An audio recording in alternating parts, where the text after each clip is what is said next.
உன்னுடைய திங்கிங், உன்னுடைய எண்ணத்தை என்ன வேண்டும் என்று வசனம் ரொம்ப அழகா சொல்லுது. 3வது வசனம். அப்பனா இந்த திங்கிங்கை கர்த்தர் கொடுப்பார். உன்னுடைய இருதயம் அவருடைய விருப்பத்தை யோசிக்கும். உன்னுடைய இருதயம் அவருடைய விருப்பத்தை யோசிக்கும். உன்னுடைய ஏக்கம் அவருடைய விருப்பமா இருக்கும். நீ ஏங்குவ, ஆண்டவரே நான் ஏதாவது செய்யணும்னு ஏங்குறது, அவர் என்ன செய்யணும்னு நினைக்கிறாரு அதை ஏங்குவேன். நான் போக ஒரு இடத்துல நான் சொல்லும்போது அவங்கெல்லாம் ஆச்சரியப்படுறாங்க. நேற்று ஒரு சபையில் பகிர்ந்து கொண்டேன் நம்ம திருச்சபையில் நடக்கிற ஊழியத்தை குறித்து. அவங்க ஆச்சரியப்பட்டாங்க. நான் சொன்னேன் ஐயா கிட்ட, அவர்கிட்ட, ஐயா நாங்கள் 2 கிராமத்தை தத்தெடுத்துருக்குறோம். 2 கிராமத்துக்கு நாங்கள் ஒவ்வொரு நாளும் 3.5 வருஷமாக நாங்கள் உணவளித்து கொண்டு இருக்கிறோம் அப்படின்னா ஆச்சரியமாக இருக்குது அவங்களுக்கு. எங்கள் சபையில் 35 பேரை நாங்கள் படிக்க வைக்கிறோம் அப்படின்னா அப்படியா அப்படின்னு கேட்குறாரு. நம்மளை விட ரொம்ப பெரிய ஆட்கள் அவங்க. உலகத்திலேயே ரொம்ப ஆசீர்வதிக்கப்பட்ட ஆட்களை நான் சந்தித்தேன். அவங்கள அவ்வளோ பெரிய ஆட்கள். அவங்களுக்கு ஆச்சரியமாக இருக்குது. அப்படியா அப்படின்னு கேட்குறேன். எங்கள் சபையில் இருக்கிற பிள்ளைகள் 5 பேர் டாக்டர்ஸாக இருக்கிறாங்க. இந்த வருஷம் ஒருத்தி சேர்ந்துருக்கிறாங்க. 6 பேர் டாக்டராக இருக்கிறாங்க, படிச்சுக்கிட்டு இருக்கிறாங்க. 3 பேர் 4 பேர் முடிச்சுட்டாங்க. எனக்கு ஒரு ஆசை, நம்ம சர்ச்சில் 12 பேர் இல்லை 10 பேர் டாக்டர் ஆகிட்டாங்கன்னா ஒரு ஃப்ரீ கிளினிக் முடிச்சூரில் போட்டுடணும். ஒரு டாக்டரும் ஒரு நாள் வந்துருங்க, ஒரே ஒரு நாள் லீவ் போட்டு வந்துட்டீங்கன்னா இங்கே இருக்கிற மக்களுக்கு இலவசமாக ட்ரீட்மெண்ட் பார்க்க வச்சிடலாம். ஆமாம், மகிழ்வித்து மகிழ வைக்கலாம் ஜனங்கள் அப்படின்னு எனக்கு ஒரு ஆசை. அப்போது இந்த சபையில் நடக்கிற ஒவ்வொரு ஊழியங்களை சொல்லும் போது அவங்க திரும்பி என்னை கேட்டாங்க, பிரதர் சிஎஸ்ஐ சர்ச்சு தானா நீங்கள் அப்படின்னு என்னை கேட்டாங்க. ஐயா உண்மையாக சொல்கிறேன், நிஜமாக சொல்கிறேன், சென்னிந்திய திருச்சபை, முடிச்சூர் குருசேகரம், தூய பவுல் ஆலயம், சிஎஸ்ஐ சர்ச்சு தான் நாங்கன்னு சொன்னேன். அப்போ இந்த சபையுடைய துவக்கப்பட்ட நோக்கத்தை இந்த சபை நிறைவேற்றி கொண்டிருக்கிற ஒரு மிஷன் சர்ச்சா இந்த சர்ச் நிறைவேற்றி கொண்டிருக்கிறது என்னன்னா, அவருடைய எண்ணத்தை இந்த எண்ணம் நிறைவேறும். அந்த தாட்ஸ், அவர் என்ன திங்க் பண்றாரோ அதோடைய நம்ம எண்ணம் திங்க் பண்ணும். ஏன் அவருடைய தாட்ஸை நம்ம யோசிப்போம்னா நம்ம குறித்து நம்ம யோசிக்க மாட்டோம். ஏன்னா வசனம் சொல்லுகிறது, நம்மளுக்கு நிறைய பேருக்கு இருக்கிற பிரச்சனை அதுதான். we think too much of ourselves. அதாவது என்னமோ சொல்லுவாங்க, blowing your own trumpetன்னு சொல்லுவாங்க. உங்களை குறித்து நீங்களே தார தம்பட்டை அடிச்சுக்கிறது. வசனம் சொல்லுகிறது, உங்களை குறித்து உங்களுடைய தகுதிக்கு மிஞ்சி, நீங்கள் என்ன வேண்டியதற்கு மிஞ்சி எண்ணாதிருங்க. அதே 16ஆம் வசனத்தில் அப்படியே பேரலா இருக்கிற 16ஆம் வசனத்தை நீங்கள் வாசிச்சிங்கன்னா, ஒருவர் ஏக சிந்தை உள்ளவர்களாய் இருங்கள், மேட்டிமையானவைகளை சிந்தியாமல் தாழ்மையானவர்களுக்கு இணங்குங்கள், உங்களையே புத்திமான்கள் என்று எண்ணாதிருங்கள். எல்லாமே உங்க எண்ணத்தை குறித்து தான் சொல்லப்பட்டிருக்கு. அப்போ இந்த 2 காரியத்தை நம்ம செய்யும்போது 3வது காரியம், உங்களுடைய எண்ணத்தை கர்த்தர் அவருடைய சிந்தையாக மாற்றுகிறார். முதல் காரியம் சொன்னேன், கரெக்டா சொல்லுங்க. முதல்ல என்ன சொன்னேன்?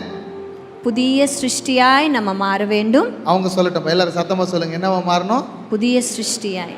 ஆமா, 2வது நீங்க சொல்லுங்க ஜெசிமா, ரிப்பீட் பண்ணட்டும். அவர்கள் நம்ம ஜீவ பலியாய் நம்ம சரீரங்களை ஒப்பு கொடுக்கணும்.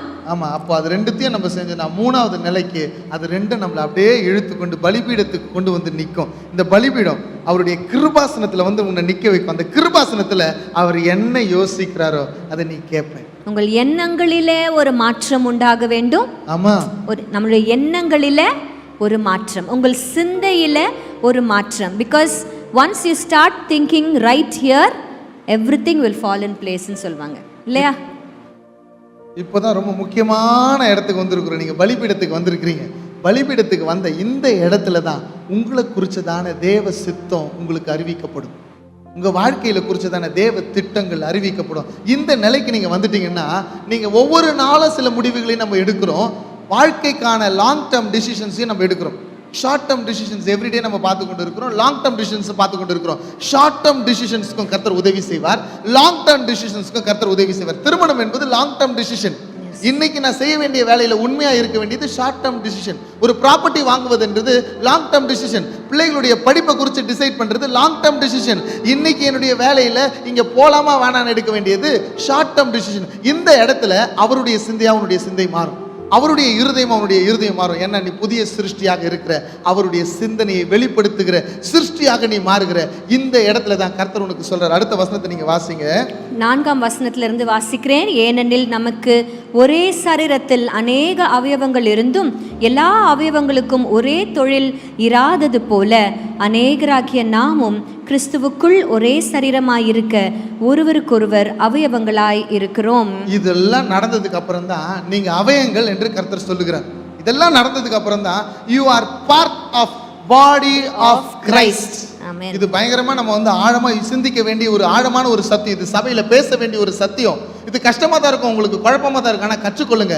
you are part of body of Christ. கிறிஸ்து சபைக்கு தலைவராக இருக்கிறார். நம்ம சபையில் இருக்கிறவங்க எல்லாருமே இந்த பாடி ஆஃப் கிரைஸ்ட்ல அவயங்களாக இருக்கிறோம். ஒவ்வொரு அவயங்களுக்கும் எல்லா அவயங்களுக்கும் ஒரே தொழில் இராதுன்னு வசனம் சொல்லுது. ஒருத்தர் யூனிக்கா டிஃபரெண்டா இருக்கிறீங்க, ஆனா எல்லாரும் இணைக்கப்பட்டிருக்கிறீங்க. நீ விசேஷமானவள். இவங்க டென்டிஸ்ட் டாக்டர் படிச்சிருக்கிறாங்க, உண்மை. அப்பா ஊழியரா இருக்கிறார், உண்மை. தம்பி அழகா கீபோர்டு வாசிக்கிறார், உண்மை. மைக் ஒருத்தர் ஆப்ரேட் பண்றாரு, பேட் ஒருத்தர் வாசிக்கிறாரு. ஆராதிக்க வந்திருக்கிறீங்க. நீங்க ஒவ்வொருவரும் தனித்துவம் வாய்ந்தவர்கள். you are uniquely different but connected as one. you are uniquely different as connected as one. உங்களை சமுதாயத்துல நல்ல உயர்வான பகுதிகளில் உங்களை ஆசிரியராக வச்சிருக்கிறார். uniquely different, ஆனா சபையில நீ கனெக்ட் ஆயிருக்கு. அதான் வசனம் சொல்லுது. இதுதான் 4வது விஷயம் தான் ரொம்ப ரொம்ப ரொம்ப முக்கியமான விஷயம். you are uniquely different. கர்த்தர் உங்க ஒவ்வொருவருக்கும் ஒவ்வொரு தொழிலை வச்சிருக்கிறேன்னு சொல்றார். இந்த இடத்துல நீங்க வாசிங்க. தொடர்ந்து நம்ம வாசிச்சோம்னு சொன்னா 7 காரியங்களை கொடுக்கிறது. தீர்க்க தரிசனம், ஊழியம் செய்கிறது, கொடுக்கிறது, சபையில இருக்கிறது, அப்படி 7 காரியங்கள் சொல்லுகிறது. 7 வித்தியாசமான காரியங்கள் சொல்லுகிறது. அப்படி உங்க 7ன்றதே பரிபூர்ணம் தான். உங்க லைஃப்ல உங்களை பிசினஸ் மேனா வச்சிருக்கிறாரா? அது உனக்கான அழைப்பு. உங்க லைஃப்ல உங்களை சுவிசேஷகரா வச்சிருக்கிறாரா? அது உனக்கான அழைப்பு. உன்னை ஒரு நல்ல ஆபீஸ்ல வேலையை வச்சிருக்கிறாரா? அது உனக்கான அழைப்பு. அந்த வேலையில கிறிஸ்துவை நீ மகிமைப்படுத்தும் பொழுது அவர்களை சபையோடு நீ இணைக்கப்பட வேண்டும். ஆமென் சொல்லுங்களேன். ஆமா, இந்த வசனத்தை இன்னொரு வாசிச்சிருங்கம்மா. ஏனெனில் நமக்கு ஒரே சரீரத்தில் அநேக அவயவங்களாய் இருந்தும் எல்லா அவயவங்களுக்கும் ஒரே தொழில் இராதது போல அநேகராகிய நாமும் கிறிஸ்துவுக்குள் ஒரே சரீரமாய் இருக்க ஒருவருக்கொருவர் அவயவங்களாய் இருக்கிறோம். நமக்கு அருளப்பட்ட கிருபையின்படி நாம் வெவ்வேறான வரங்களுள்ளவர்களானபடியினாலே நம்மில் தீர்க்க தரிசனம் சொல்லுகிற வரத்தையுடையவன் விசுவாச பிரமாணத்திற்கு ஏற்றதாக சொல்ல கடவன். ஊழியம் செய்கிறவன் ஊழியத்திலும், போதிக்கிறவன் போதிக்கிறதிலும், புத்தி சொல்லுகிறவன் புத்தி சொல்லுகிறதிலும் தரித்திருக்க கடவன். பகிர்ந்து கொடுக்கிறவன் வஞ்சனை இல்லாமல் கொடுக்க கடவன். முதலாளியானவன் ஜாக்கிரதையா இருக்க கடவன். இரக்கம் செய்கிறவன் உற்சாகத்துடனே செய்ய கடவன். உங்கள் அன்பு மாயமற்றதாய் இருப்பதாக தீமையை வெறுத்து நன்மையை பற்றி கொண்டிருங்கள். என்னைக்கும் கை கையுடைய வேலையை தான் செய்யணும். கை காலுடைய வேலை செஞ்சா நம்ம எப்படி நடப்போம்? தலை கீழே நடப்போம். கால் கையுடைய வேலையை செஞ்சா எப்படி இருக்கும் பாருங்களேன். காலில் ஒரு ஸ்பூனில் ஏதாவது ஒன்று வச்சு அவங்களுக்கு அப்படியே கொடுத்தீங்கன்னா எப்படி இருக்கும்? யோசிச்சு பாருங்கள். நல்லா இருக்குமா? இருக்காது. உனக்குன்னு கொடுக்கப்பட்ட வேலையை இந்த 3வது நிலையில நீ அறிந்து கொண்டனா உன்னுடைய வேலையை மட்டும் செய்யணும் ஆண்டவர் சொல்கிறார். உனக்கு என்ன வேலை கொடுத்துருக்கிறாரோ அதை நீ ஐடென்டிஃபை பண்ணிக்க முடியும். அந்த வேலையை நீ செய்யணும். இப்போ ஊழியக்காரங்க இருக்கிறாங்கன்னா அந்த ஊழியக்காரர்கள் கர்த்தர் அவர்கள் அவயங்களாக, முக்கியமான அவயங்களாக வச்சிருக்காரு. சில அவயங்கள் நமக்கு வெளியே தெரியறதில்லை. ஆனால் பேங்க்ரியாஸ் போயிடுச்சுன்னு வச்சுங்களேன். யோசிச்சு பாருங்க நம்ம நிலைமையை. வித்த போயிடுச்சுன்னா அதெல்லாம் வெளியே தெரியாதுங்க. கண்ணு வெளியே தெரியும், மூக்கு வெளியே தெரியும், கரங்கள் வெளியே தெரியும். ஆனால் உள்ளுக்குள்ள இருக்கிற ஒவ்வொரு கிட்னி உள்ளே தான் இருக்குது. அது போயிடுச்சுன்னா என்ன ஆகுது? உன்னை கர்த்தர் ஒரு அவயமாக சபையில் இணைக்க வச்சிருக்கிறார். இந்த சபையில் உன்னுடைய பொறுப்பு என்ன, இந்த சமுதாயத்தில் உன்னுடைய பொறுப்பு என்ன என்பதை நீ ஐடென்டிஃபை பண்ணி அந்த அவயமாக நீ வேலை செய்ய வேண்டியது உன்னுடைய பொறுப்பு. நீ வாழ்கிற இடத்துல கிறிஸ்துவுக்கு சாட்சியாக இருக்க வேண்டியது உன்னுடைய பொறுப்பு. கர்த்தரிடத்தில் அர்ப்பணிக்கலாமா? நம்ம ஆண்டவரிடத்தில் நம்ம கேட்க போறோம். ஆண்டவரே, உங்களுடைய சித்தம் என்ன என்பதை நான் பரிபூர்ணமா நான் அறிந்து கொள்ளணும். ஏன்னா ஆண்டவருடைய சித்தம் என்னுடைய வாழ்க்கையில நன்மையானது. ஆண்டவருடைய சித்தம் என் வாழ்க்கையில பிரியமானது. ஆண்டவருடைய சித்தம் என்னை குறித்து பரிபூர்ணமானது. இந்த சித்தத்தை நான் நிறைவேற்றினா 4 காரியங்களை நம்ம அறிந்து கொண்டோம். முதல் காரியம், புதிய சிருஷ்டியாய் நாம் ஒவ்வொரு நாளும் மாற வேண்டும். 2வது, நம்முடைய அவயவங்களை, சரீரங்களை ஜீவ பலியாக ஒப்பு கொடுக்க வேண்டும். 3வது, நம்முடைய சிந்தையில மிஞ்சி எண்ணாதபடிக்கு நாம் ஜாக்கிரதை உள்ளவர்களாய் இருக்க வேண்டும். 4வது, அப்படி மிஞ்சி நம்ம எண்ணாம இருந்தாலே அந்தந்த அவயவத்துக்கு என்ன வேலை கொடுத்திருக்கிறார் ஆண்டவர்னு தெளிவா தெரிஞ்சிடும். உனக்குன்னு ஒரு வேலையை கொடுத்திருக்கிறார். ஆமென். உன் வேலையை நீங்க செய். அது என்னன்றதை ஆண்டவரை கேளுங்க. ஏன்னா அவர் தானே சிருஷ்டி கர்த்தர். உன்னை சிருஷ்டித்தது அவர் தானே. உன்னை குறித்து தான் நோக்கம். நிச்சயமா நீ உயிருள்ள வரை உன்னை கொண்டு செய்ய நினைச்சதை உன்னை கொண்டே செய்ய வைப்பார். அது நீ செய்யும் பொழுது பியூட்டிஃபுல்லா இருக்குங்க லைஃப். எதையும் நீ சுமந்துட்டு போக மாட்டேன், எதுவும் கஷ்டப்பட்டு செய்ய மாட்டேன். கஷ்டங்கள் போராட்டங்கள் எல்லாம் வரும், ஆனால் தோல்வி மட்டும் வராமல் அவர் பார்த்துக்குவார். ஏன்னா அவர் தான் உன்னை உருவாக்குனார், அவர் தான் உன்னை சிருஷ்டித்தார். இந்த 12வது அதிகாரத்தில் இருக்கிற இந்த 16 வசனங்களை வீட்டுக்கு போய் மீண்டும் வாசிங்க. நான் சொன்னதெல்லாம் உங்களோடு கூட பரிசுத்த ஆவியானவர் மீண்டும் பேச போகிறார். கண்களை மூடி அப்படியே செபிக்கலாமா? எல்லாரும் ஒரு நிமிஷம் அப்படியே ஏஞ்சி நிற்கலாமா? என்னை அர்ப்பணிக்கிறேன்னு பாட போகிறோம். அழைக்கப்பட்டவங்க அவயங்களாக, அழைக்கப்பட்டவங்க அவயங்களாக செயல்படாது இருப்பதும் பிரச்சனை. அழைப்பை பெறாதவங்க உன் அவயத்துக்கு என்ன அழைப்புனே தெரியாம வேற ஒருத்தருடைய அழைப்புல நீ வேலை செய்யறதும் உனக்கு பிரச்சனை. அதனால ஒவ்வொருவரும் உங்க அழைப்பை ஜாக்கிரதையா அர்ப்பணிப்போடு கூட புது சிருஷ்டியாக மாறி ஆண்டவரத்துல கேட்கலாம். ஆண்டவரே, புது சிருஷ்டியாக என்ன மாற்றுங்க, புது சிருஷ்டியாக என்ன பரிசுத்தப்படுத்துங்க, பரிசுத்தப்படுத்து, புதிய இருதயத்தை எனக்கு கொடுங்க ஆண்டவரே. இந்த இருதயத்துல தான் மகா கிறுக்குள்ளதும் கேடுள்ளதும் பொல்லாதவைகளுமான சிந்தனைகள் எழும்புறதுனால தான் ஆண்டவர் புதிய சிருஷ்டியாக இருதயத்தை சிருஷ்டிக்கிறார். அதுதான் கிறிஸ்தவனுக்கு அடையாளம்.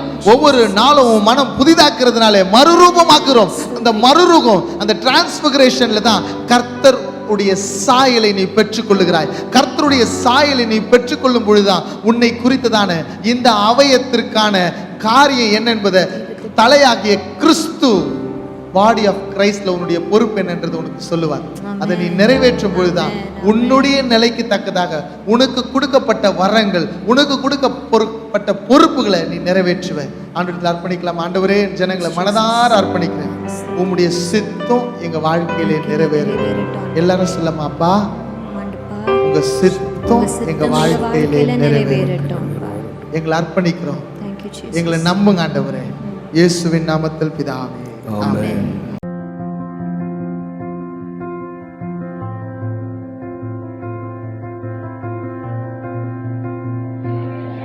ஹாய், என்னோட பேர் அனு. நான் இங்கே 1 இயரா ஆரி டீச் பண்ணிட்டு இருக்கேன். இது வரைக்கும் இங்கே 3 பேட்ச் முடிச்சிருக்காங்க. ஒரு பேட்ச்ல 80 மெம்பர்ஸ் வருவாங்க. மொத்தம் இது வரைக்கும் ஒரு 250 மெம்பர்ஸ் இங்கேருந்து முடிச்சு போயிருக்காங்க, ஆரி முடிச்சு போயிருக்காங்க. அத்தனை பேருக்கு சொல்லி கொடுக்கறதுக்கு எனக்கு ஒரு வாய்ப்பு இங்கே இருக்கிறதுக்கு அதுக்கு ரொம்ப தேங்க்ஸ் பண்ணிக்கிறேன் நான், அண்ணாவையும் அக்காவையும். அது மட்டும் இல்ல, இங்க வரவங்க எவ்வளவு பிளஸ்டா போறாங்கிறதும் நாங்க பாக்குறோம். அவங்களோட கான்பிடன்ஸ் லெவல் எவ்வளவு இங்க ஹையா இருக்கு அப்படிங்கறதையும் நாங்க பாக்குறோம். நம்ம ஒண்ணும் இல்ல அப்படின்னு வீட்டுல இருக்கிறவங்க இங்க வந்ததுக்கு அப்புறம் அவங்களோட ஸ்ட்ரென்த் என்ன, அவங்களுக்கு என்ன வரும் அப்படிங்கறத நாங்க இங்க இருந்து வெளியெடுத்து கொடுத்துறத ரொம்ப சந்தோஷமா ஃபீல் பண்றோம். வணக்கம், என் பேர் அருணாராணி. ஃபர்ஸ்ட் பேட்ச்ல இருந்து நான் வரேன். இங்க வந்து ஆரியை கத்துனேன். வீட்டை விட்டு வெளியே வர மாட்டோம். எப்பவுமே நாங்க இந்த கிளாஸ் நடக்குதுன்னு சொல்லவே நாங்க இங்க வந்து கத்துக்குன்னு இங்க வந்து நாங்க வேலை செய்யறேன். ஜூட்டும் கத்துக்குன்னு ஜூட்டும் தைக்கிறோம். என்னோட பேர் தீபா. நான் ஒரு மகிழ் வித் மகிழ் ஆர்கனைசேஷன் வந்து ஒரு 1 இயர் ஆகுது. நான் இங்க வந்து ஆரி கிளாஸ் படித்தேன். First batch student. நான் வந்து இங்க வந்ததுக்கு அப்புறம் நிறைய சேஞ்சஸ் என்னோட வீட்லயோ சரி வெளியேயோ சரி நிறைய சேஞ்சஸ் ஆயிருக்கு. இங்க ஒர்க் பண்ணதுல எனக்கு ரொம்ப சந்தோஷம். இதுல வர அமௌண்ட்டை வச்சு என் பசங்களுக்கு நான் வந்து கிஃப்ட் பண்ணேன், என் ஹஸ்பண்ட்க்கு ஒரு கிஃப்ட் பண்ணேன். அதுதான் இருக்கிறதுலே ரொம்ப ஒரு ஹாப்பினா அதுதான் எனக்கு. பிகாஸ் நம்ம சம்பாத்தியத்துல இருந்து ஒண்ணு வாங்கி கொடுக்கறது வந்து ரொம்ப ஒரு பெரிய பிளெஸிங்கா இருந்தது எனக்கு.